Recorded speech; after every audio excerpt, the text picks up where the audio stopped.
Bonjour à toutes et à tous, et donc, bienvenue sur le coin perdu. J'espère en tout cas que vous, ça va. Moi, ça va très très bien. Donc, avant de commencer la vidéo, je voulais juste vous remercier parce qu'il y a eu pas mal de vues, il y a eu quelques nouveaux abonnés sur la chaîne, donc pour la vidéo sur les Gardiens de la Galaxie et le coin lecture sur la Justice League. Donc voilà, je voulais vous remercier et bien évidemment, avant de commencer la vidéo, n'hésitez pas à vous abonner à la chaîne, à mettre un pouce bleu, activer la cloche, ça fait toujours plaisir. Alors, vous avez vu depuis le début de la chaîne, je parle pas mal de Marvel, de DC, et pourtant ce ne sont pas mes premiers amours, on va dire, en termes de lecture et en termes on va dire, de quelque chose qui m'a beaucoup intéressé et qui m'intéresse encore énormément aujourd'hui. Bien évidemment, je continue à lire One Piece. Donc voilà, tout simplement, on va parler de One Piece. Voilà, donc je vais un peu parler de ce qu'il y a en ce moment de One Piece, les critiques qu'il y a et avec lesquelles je suis pas d'accord. Alors, j'ai aussi décidé que juste avant de commencer vraiment sur le sujet de One Piece, je vais parler un peu plus aussi de manga. J'ai une idée de vidéo où ça va être, je vais vous présenter deux mangas populaires que je n'aime pas, voilà, je n'aime pas regarder. Euh, Aussi, il va y avoir une vidéo qui va arriver très vite après celle-là, peut-être même que je la sortirai avant. Ça va être sur l'Olympique de Marseille, sur du foot, parce que tout simplement, je veux aussi parler de sport. On a fait la F1 avec Anto il y a 2 3 mois, et là j'avais envie de parler de foot parce que ça m'énerve un petit peu. Et sur Marseille, parce que bah, voilà, c'est le club que je supporte, et j'ai envie de tout simplement parler de ce qui arrive en ce moment à Marseille, et il le faut. Aussi, donc, va y avoir bien évidemment des critiques.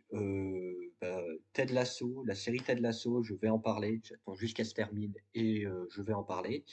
Donc, va y avoir aussi Spider-Man, To the Spider-Verse 2, j'ai plus le nom, Across the Spider-Verse, je crois que c'est ça. Voilà. Et puis il y aura d'autres petites vidéos, d'autres coins lecture qui vont apparaître. C'est qu'en fait, si j'ai pas sorti de vidéo entre-temps, et ben, c'est qu'en fait, j'avais pas trop d'idées et j'ai pas envie de sortir de vidéo, bah, juste pour en sortir.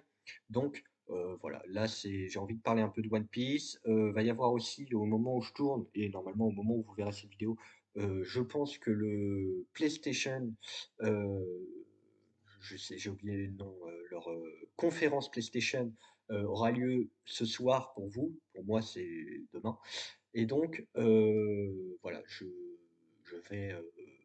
parlerai parce qu'il va y avoir du Spider-Man, et s'il y a d'autres jeux intéressants, j'en parlerai aussi. Tout ça dans une vidéo, mais le jeu Spider-Man, bien évidemment, c'est ce qui hype tout le monde, et à juste titre. Bon, revenons au sujet principal de cette vidéo, One Piece. Comme je vous l'ai dit, One Piece, j'ai découvert ça juste très jeune. Je suis tombé amoureux de cet univers. C'est, je vais vous le dire, pour moi, le meilleur manga de l'histoire.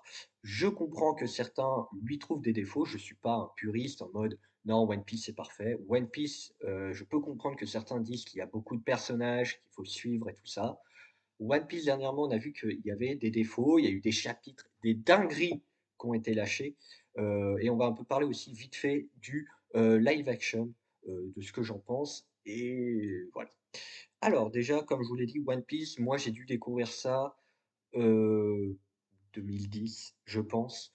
Et j'ai kiffé, ça passait à la télé, je regardais à la télé et je n'ai jamais lâché One Piece. Voilà, j'ai toujours été là, j'ai toujours regardé quand je le pouvais. Et puis ben, maintenant, depuis que j'ai grandi, je regarde plus les scans, je suis vraiment les scans, parce que sur Manga Plus, d'ailleurs, ils sont gratuits sur Manga Plus, parce que tout simplement, on se rapproche bien évidemment de la fin de One Piece, mais c'est tellement kiffant et j'aime autant ces personnages, j'aime autant cet univers. Je suis autant un gamin devant un chapitre qui est juste génial. Et voilà. Donc, One Piece, comme je vous l'ai dit, c'est mon manga favori. Pour vous dire, en fait, je me considère comme fan d'anime, mais pas hardcore. C'est-à-dire que je vais connaître Je suis donc One Piece, SNK, dont je vais bientôt, je pense, en parler. Heu, j'ai regardé du Blue Lock, faut que je me mette à Demon Slayer. Heu, j'ai regardé un peu de, le truc, Viking, le truc de Viking, j'ai oublié le nom. Mais vraiment pour moi One Piece reste au-dessus, Dragon Ball Z bien évidemment, Dragon Ball Super, on en reparlera ça aussi. J'ai pas mal d'idées de vidéos. Mais sinon oui, je suis un gros fan de One Piece, là-dessus il y a pas de débat. Moi, je le considère comme le meilleur manga par l'écriture, par le fait qu'il te laisse des indices, 1000 chapitres avant et que tu comprends et tout, c'est génial. One Piece a des défauts et je vais revenir un petit peu dessus parce que je trouve que, en fait, on en a beaucoup parlé dernièrement et voilà.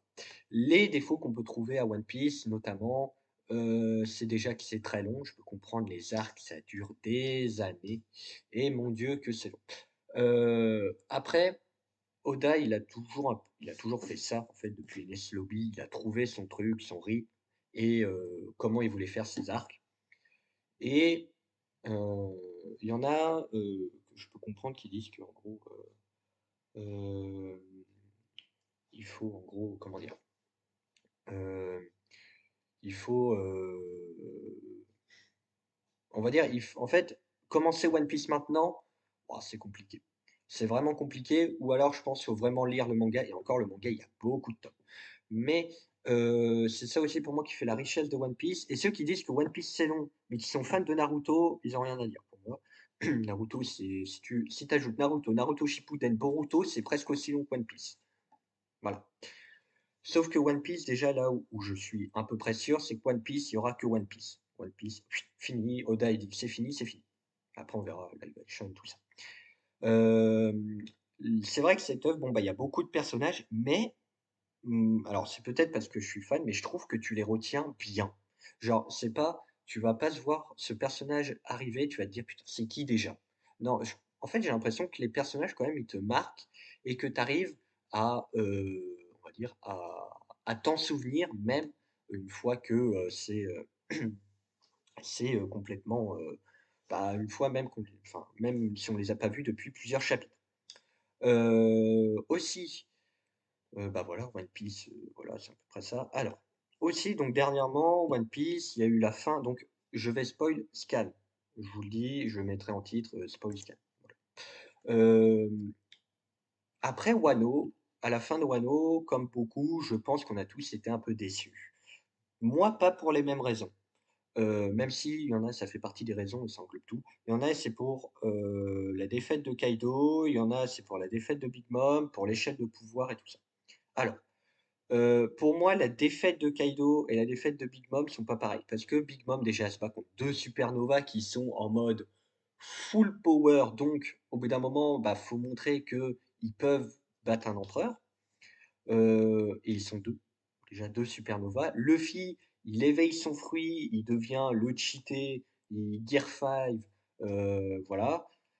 Donc on va dire qu'ils battent Kaido. Après, je comprends, c'est plus leur mort. Leurs morts, sont un peu, bah, c'est juste une petite case, en noir et genre, voilà. Donc en plus, il dit même pas qu'ils sont morts, il dit: «Ils ont perdu le combat». Donc bon, ça à voir si on va les je pense qu'on va les retrouver dans la suite du manga, mais d'un côté, ça m'étonnerait même pas qu'on les retrouve pas. Voilà, en fait, je suis un peu partagé et j'attends de voir ce qu'Oda nous a préparé. Aussi, moi, ce qui m'a surtout dérangé, c'est qu'il y ait pas de mort. Les fourreaux rouges auraient dû mourir, là, sur Onigashima et avoir Momonosuke et mince, comment elle s'appelle?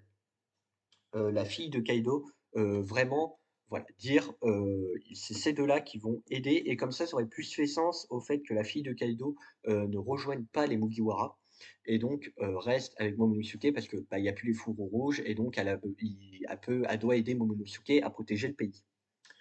Mais pour moi, voilà, les fourreaux rouges auraient dû mourir, au moins les principaux, je pense à Kinemon. Kinemon, pour moi, doit mourir. Il doit mourir, clairement dans dans cette, dans cet arc, hein, sans, on va dire, sans débat, on va dire, un peu possible parce que, on l'avait rencontré depuis, Punk Hazard, tu avais toute l'histoire et je pense que c'était une très bonne conclusion, à tout ça. Donc c'est vrai que et aussi, bah, le fait que les Mugiwara soient ultra invincibles.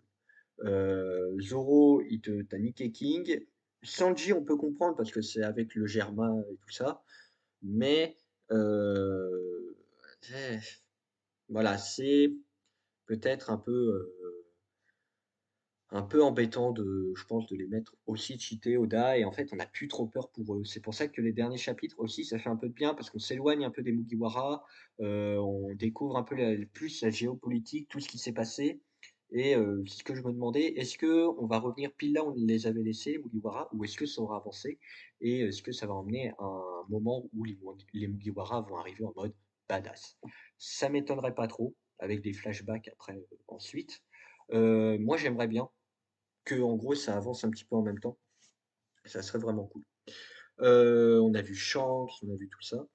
Donc voilà, honnêtement, moi One Piece, c'est aussi pour ça que j'aime, c'est pour les personnages, c'est pour les Mugiwara, les combats, même s'il y en a qui disent que c'est pas forcément l'intérêt, les combats, moi je les trouve très cool. Le Gear 5 est le meilleur gear, je le dis, et ceux qui ont peur, je pense, de revoir le Luffy pas sérieux, on le reverra dans le Gear 5, il va y avoir plusieurs formes. Et vous inquiétez pas, moi je suis sûr qu'on va le revoir sérieux, notamment quand il y aura des soucis, on va le revoir extrêmement sérieux. Après donc, on va passer vite fait sur, bah, enfin vite fait, on va repasser donc sur, la dernière, on va dire, grosse news en ce moment de One Piece, c'est le live action fait par Netflix. Alors, je quand ils l'ont annoncé, j'ai fait: «OK, Shiroda est derrière, bon». Et j'ai peur. Enfin, en fait, j'ai peur parce que Netflix, déjà, moi, bon, ça fait un moment que Netflix, j'ai abandonné. On va pas se mentir, ça fait un moment que Netflix me saoule, que Netflix, pour moi, est une plateforme qui n'arrive pas à se renouveler, qui n'arrive pas à comprendre les mécaniques des nouvelles plateformes et le fait que ça marche, déjà sortir un épisode par semaine et arrêter de mettre 10 000 contenus par mois et que, bah, en fait, tu fais la promotion de rien et qu'il y a des trucs: «Ah bah, ça a pas marché». Eh bah, ouais, mais peut-être que tu aurais eu 5 séries, allez, cinq séries, allez, 3 séries dans le mois, dont elle, et bim, elle aurait marché parce que tu aurais pu plus la mettre en avant. Mais là, ils veulent sortir juste 10 000 contenus, les 3/4, c'est à chier, tu auras rien. Moi, honnêtement, Netflix, il me saoule. Et donc, live action. Oda a dit: «Je vais superviser, il sortira pas tant que je serai pas content». Mais en fait, déjà, le live action ne pourra pas reproduire le manga à l'identique. Parce que pour moi, il y a des pouvoirs, par exemple de Luffy, le Balloon, le putain, j'en oublie. Bref, mais en fait, il y a des techniques de Luffy qui, pour moi, vont être quasiment impossibles à réimiter en live action. Donc ils vont devoir s'adapter. Après les acteurs, je les trouve très cool, chacun dans leur rôle, tous très bien, moi j'aime bien, voilà. Après, il va falloir voir comment ils font. Ils vont aller pour la première saison jusqu'à, putain, j'ai oublié et j'ai des trous de mémoire, c'est un délire. Jusqu'à Lockdown, donc après Lockdown, donc en gros juste avant qu'ils rentrent, dans, Grand Line. Je C'est pas sur une saison 2, ils ont beaucoup investi dedans. Ils ont fait des trucs, les mecs ont l'air passionnés, les acteurs sont bons, mais j'ai peur parce que c'est Netflix. Après, Oda est derrière, mais j'ai un peu peur. Je dis pourquoi pas, j'attends de voir, mais j'ai très peur. J'espère juste qu'en fait, ils vont adapter un peu les pouvoirs de Luffy au fait que ça soit pas un manga ni un animé. Et ça va aussi permettre peut-être à d'autres qui ont pas envie de commencer One Piece de, voilà, de t'introduire à l'univers de One Piece, et ça peut être peut-être une bonne chose. Mais en fait, pour moi, voilà, va pas falloir, recommencer, refaire l'animé parce qu'il y a des trucs qui, pour moi, ne sont pas faisables en live action. Déjà, imaginer les pouvoirs de Luffy en live action, déjà, ça me fait très bizarre. Bon, et bah, voilà, c'est à peu près tout ce que j'avais à dire pour cette vidéo. Voilà, c'est une petite vidéo pour un peu aussi commencer à parler de manga, d'animé sur ma chaîne et parce que, bah, aussi je voulais parler de One Piece. Je suis un très grand fan de One Piece. Donc voilà, comme, je vous l'ai dit, la prochaine vidéo, ça sera sur l'Olympique de Marseille parce qu'il faut que j'en parle, il faut que je parle de foot. Là, ça commence à me saouler et voilà, il est temps que j'en parle et en tout cas, bah, abonnez-vous à la chaîne si ça vous a plu, mettez un pouce bleu, activez la cloche et puis, bah, moi, je vous dis à la prochaine pour une nouvelle vidéo. Tchuss!